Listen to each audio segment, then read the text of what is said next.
Kisah akan berfokus pada seorang pria berbaya bernama Adam. Ia adalah mantan narapidana yang baru beberapa hari dinyatakan bebas bersyarat. Karena tak punya tempat tinggal, keluarga ataupun sanak saudara, Adam pun mendatangi sahabatnya Rocky yang mengizinkannya tinggal di gudang untuk sementara waktu.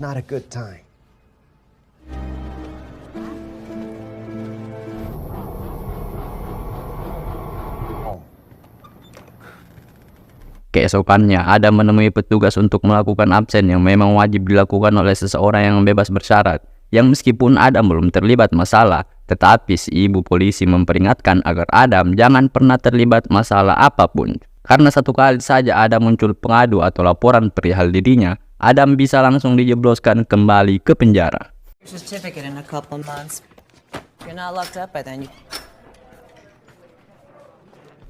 Selesai melapor, Adam pun pergi ke sebuah rumah kontrakan yang ternyata adalah tempat tinggal mantan istrinya, di mana kedatangan Adam ke sini bukan untuk sang mantan, tetapi lebih kepada ingin bertemu dengan putranya yang saat ini sudah remaja.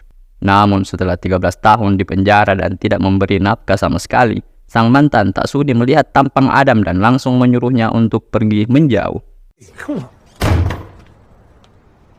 Karena tidak tahu seperti apa rupa putranya sekarang, Adam pun meminta bantuan Rocky untuk menunjukkan di mana tempat biasa putranya nongkrong. Rocky pun langsung membawa Adam melihat putranya.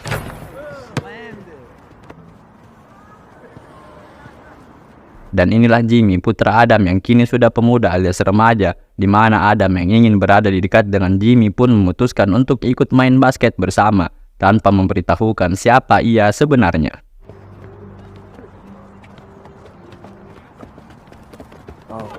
Let's go. Back to me, Tommy. Back.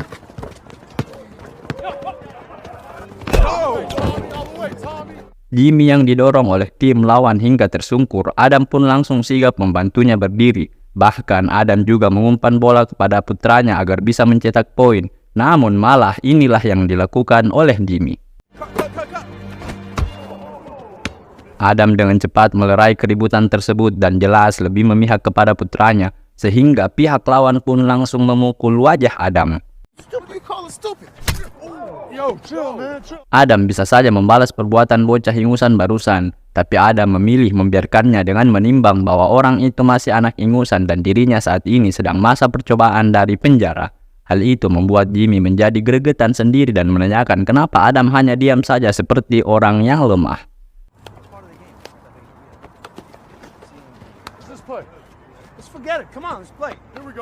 Malamnya Adam mengikuti kelas khusus curhat orang-orang yang punya masa lalu buruk.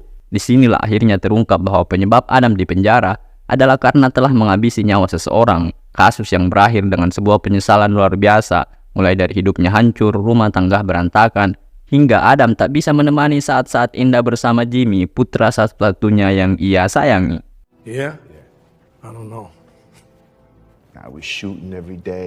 Sejenak kita beralih pada seorang pemuda bernama Mike yang sedang membeli senjata dari seorang botak anggota gangster, di mana Mike yang masih baru di dunia jalanan pun sempat dipermainkan oleh si botak yang dengan sengaja menodongkan senjata bermaksud menakut-nakutinya.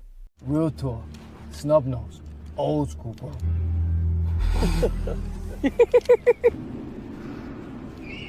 Ternyata Mike hanya sedang menjalankan tugas atas perintah dari pamannya yang bernama Chris, seorang pebisnis kecil-kecilan yang menjual berbagai macam barang-barang ilegal, termasuk obat-obatan. Dan ternyata salah satu pelanggannya adalah si Jimmy yang putranya Adam yang memang sering beli obat dari grupnya si Chris ini.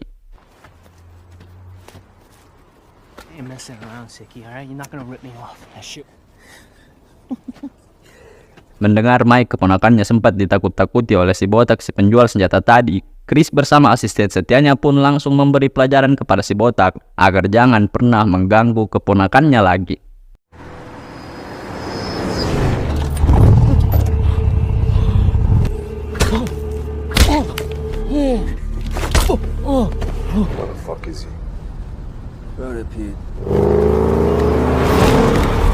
Malamnya Mike dan Chris pun menemui seorang pemasok barang haram bernama Willy untuk memberi barang terlarang yang nantinya akan mereka jual kembali kepada seorang pengedar besar di kota ini. Di sini diketahui bahwa peran si Chris memang semacam perantara yang punya banyak koneksi orang-orang penting semua, yang dari transaksi jual beli itulah ia mengambil keuntungannya. 1 P and 3 ounces C, right? Si Willy juga menawarkan barang baru yang sangat bagus, yaitu heroin murni yang jika dijual akan sangat menguntungkan sekali. Mike yang polos pun langsung mengatakan tertarik, namun tidak bagi Chris yang langsung menggertaknya dan mengatakan jika barang semacam itu terlalu beresiko tinggi. 30-40 grand profit easy. We could use the cash. Shut your fucking mouth. Selesai dengan si Willy, Chris dan Mike pun langsung menemui si bos pengedar untuk menjual barang yang ia beli tadi. Di mana si bos pengedar ini adalah tipe orang yang sangat kejam sekali, yang hal itu bisa dilihat dari bagaimana ia melukai satu mata anak buahnya sendiri yang ketahuan menyembunyikan uang setoran.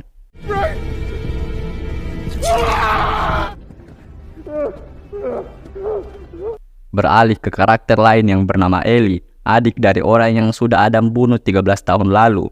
Ia dan ibunya baru mendengar kabar jika Adam sudah keluar dari penjara dan masih menyimpan sakit hati atas apa yang telah terjadi pada saudara kandungnya. Ellie bekerja sebagai seorang tukang bangunan yang sering datang terlambat, yang membuatnya harus dimarahi oleh atasan, di mana Ellie ternyata adalah sahabat dekat Mike. Bahkan mereka berdua memiliki band kecil-kecilan dan punya cita-cita untuk berkarir sebagai musisi, melakukan tur keliling kota-kota besar. Namun dengan keadaan mereka yang sekarang cukup sulit untuk mewujudkannya.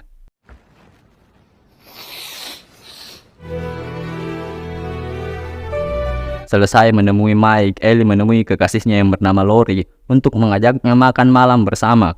Di mana mereka berdua ini adalah pasangan yang diketahui sering terlibat cekcok akibat dari beda pendapat hanya gara-gara masalah sepele. Hingga Lori pun memutuskan turun dari mobil dan makan malam pun mereka jadi batal.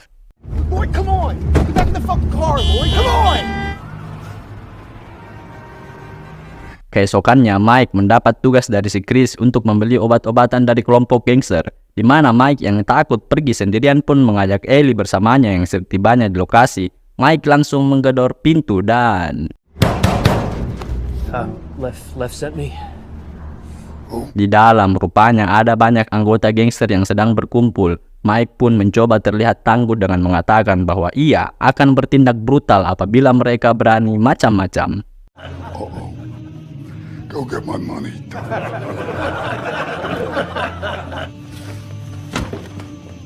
Di perjalanan, Mike pun curhat perihal pekerjaannya yang selalu dibayar kecil oleh si Chris, padahal resikonya sangat besar sekali. Ia pun terbersit sebuah rencana untuk mendapatkan uang sendiri dengan akan membeli heroin dari si Willy dan menjualnya kepada si bos pengedar tanpa sepengetahuan Chris. Meski beresiko tinggi, namun rencana itu akan ia tempuh demi bisa pindah keluar kota dan memulai hidup barunya sebagai seorang musisi. From ER. We buy it for him, and that's fucking it. What do you mean we? Who's ER? Malamnya, Ellie terlihat menemui Lori, kekasihnya yang ternyata ingin minta putus. Sebagai tipe cowok yang tidak pernah memaksakan perasaan orang lain, Ellie pun pasrah menerima keputusan tersebut. Kembali ke Adam yang sedang duduk di lokasi tempat biasa anaknya nongkrong. Ia terlihat sedang menggambar pasangan sejoli yang sedang pacaran tepat saat Jimmy muncul dan tertarik dengan gambar tersebut. That's like really dope.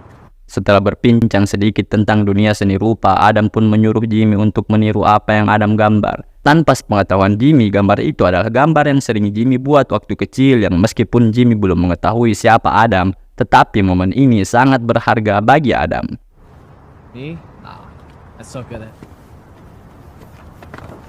Di rumah, Jimmy terus memandangi gambar buatannya bersama Adam, di mana sang ibu langsung terkejut setelah menyadari jika gambar itu adalah gambar yang sering Adam buat sewaktu Jimmy masih kecil, yang setelah terlibat ketegangan sampai membuat kertasnya robek. Sang ibu akhirnya jujur bahwa sosok pria yang sudah menemui Jimmy tidak lain dan tidak bukan adalah ayahnya sendiri. Si ibu mengaku masih sakit hati terhadap Adam yang tidak menafkahinya selama 13 tahun, sehingga Jimmy dilarang menemui Adam lagi apabila ia masih sayang pada ibunya. He was your father, or did I just tell you? Where was he? What did that guy want? Nothing. Adam sendiri akhirnya mendapat pekerjaan sebagai bartender di sebuah bar kecil, di mana malam pertama ia bekerja ada si Mike yang datang sebagai pengunjung dan langsung mengenali wajah Adam sebagai pembunuh dari kakak sahabatnya yaitu Ellie. Sehingga ketika Adam selesai bekerja dan akan pulang, Mike dan asisten dari Chris pun langsung mencegat Adam di jalan untuk memberikannya pelajaran. You sick fuck? Huh? listening.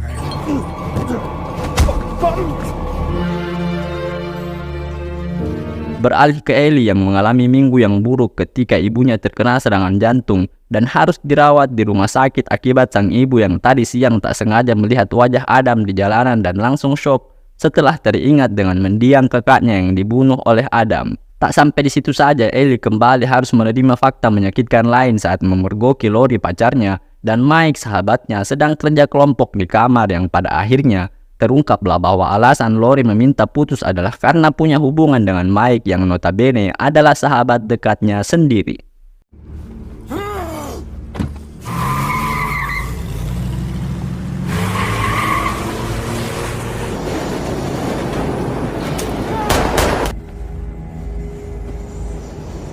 Setelah Ellie pergi, Mike pun berjanji akan membawa Lori bersamanya keluar kota dan mulai hidup barunya dengan berkarir sebagai musisi. Tapi sebelum itu, ia memerlukan uang yang sangat banyak untuk modal mereka hidup bersama. Dan hal pertama yang harus ia lakukan adalah mencuri mobil milik pamannya sendiri.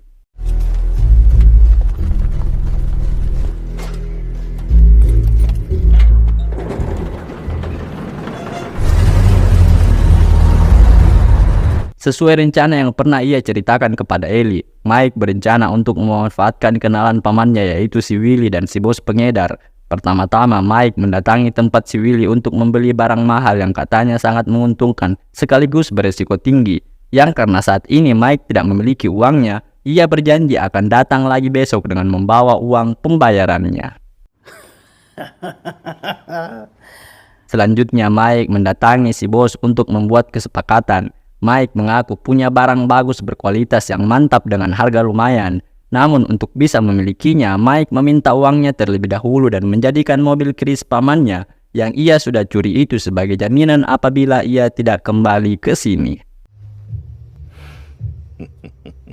Kembali ke Adam yang terlihat menunggu Jimmy di lapangan basket tanpa sadar jika Jimmy sudah mengetahui siapa Adam sebenarnya. Jimmy marah karena sudah menelantarkan ia dan ibunya. Jimmy pun langsung pergi meninggalkan ayahnya. Tak menyerah, keesokannya Adam kembali menemui Jimmy saat sedang nongkrong bersama teman-teman. Dengan iming-iming uang, Adam meminta Jimmy untuk datang menemuinya di lapangan basket. Setelah menunggu sekitar 30 menit, Jimmy akhirnya datang dan langsung meminta uangnya.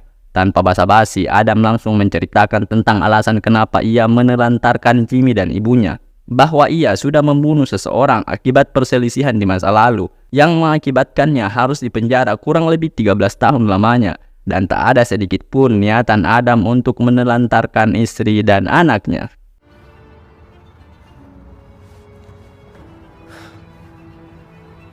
Jimmy pun langsung mendatangi ibunya di tempat kerja untuk menanyakan kenapa si ibu tidak pernah menceritakan kronologi yang sebenarnya. Rupanya selama ini si ibu tidak memberitahu tentang alasan kenapa Adam pergi.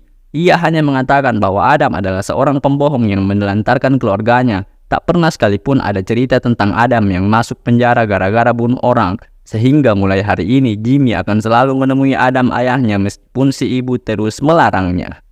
3. I had a right to know.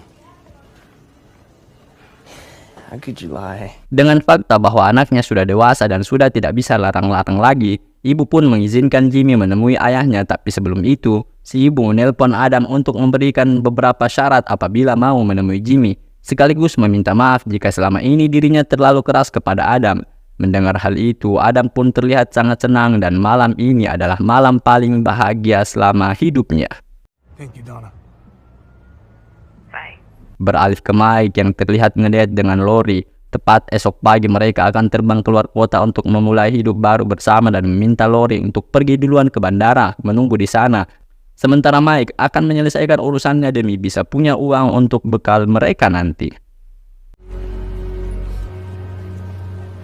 Lori yang sangat senang akan memulai hidup baru pun curhat kepada teman satu kosnya bahwa ia akan pergi keluar kota dan si teman tentu saja mensupport apapun untuk kebahagiaan sahabatnya.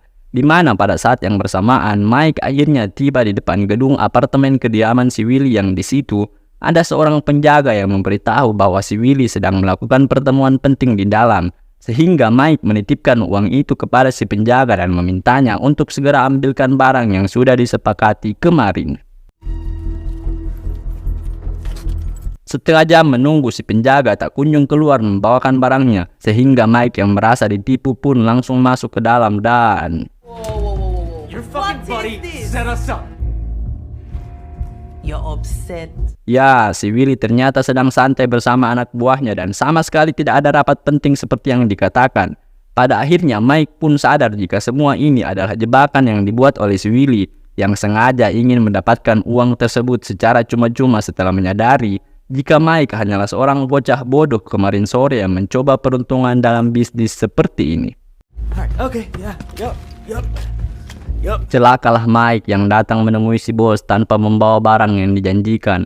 Merasa dipermainkan oleh bocah kemarin sore, si bos pun menyita mobil milik Chris itu termasuk mengancam akan menghabisinya apabila Mike tidak mengembalikan semua uangnya pagi ini juga. Dengan pikiran yang tak karuan, Mike pun nekat merampok satu persatu toko yang ada di wilayah tersebut.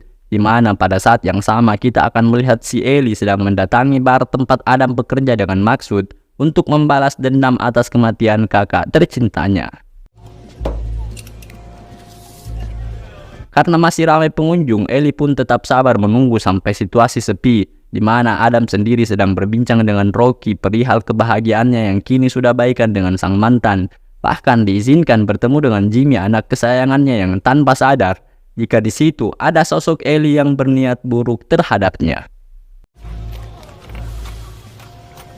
Tak lama setelah Rocky pergi, Ellie pun langsung menodongkan pistolnya yang membuat Adam kebingungan. Namun setelah Ellie menjelaskan, Adam akhirnya ingat bahwa Ellie adalah adik dari seseorang yang sudah ia habisi di masa lalu dan tiba-tiba... Ya, muncullah Mike yang secara kebetulan berniat merampok di tempat ini, di mana situasinya berakhir menjadi salah paham tatkala Ellie menganggap jika kedatangan Mike ke sini adalah untuk menghabisinya demi bisa memiliki lori seutuhnya dan...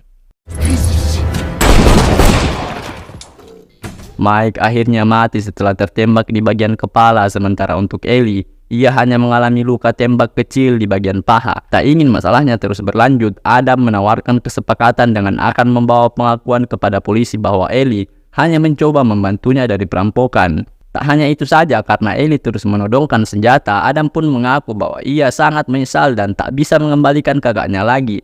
Adam juga menceritakan tentang putranya yang masih remaja dan memohon kerjasama dari Ellie agar mau mengerti situasinya saat ini.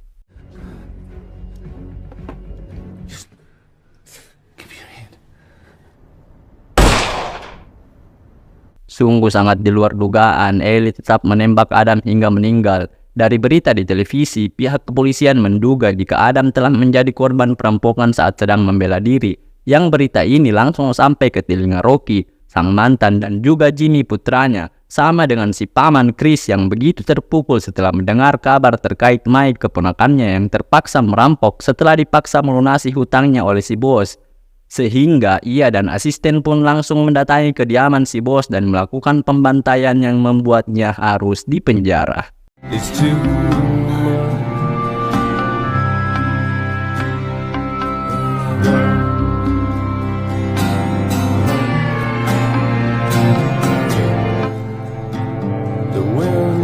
Lori sendiri terlihat sudah berada di bandara menunggu kedatangan Mike yang belum mengetahui kabar dari Mike saat ini. Sementara itu, Jimmy yang baru saja merasakan kasih sayang dari seorang ayah, kini harus merasakan kehilangan lagi dan mungkin akan melakukan pembalasan serupa kepada Ellie. Sehingga balas dendam akan terus berulang dan tak pernah berujung.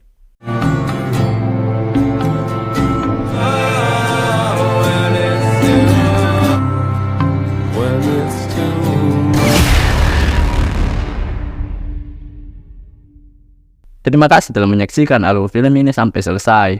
Tak bosan-bosan saya ingatkan untuk selalu menyaksikan alur film saya selanjutnya.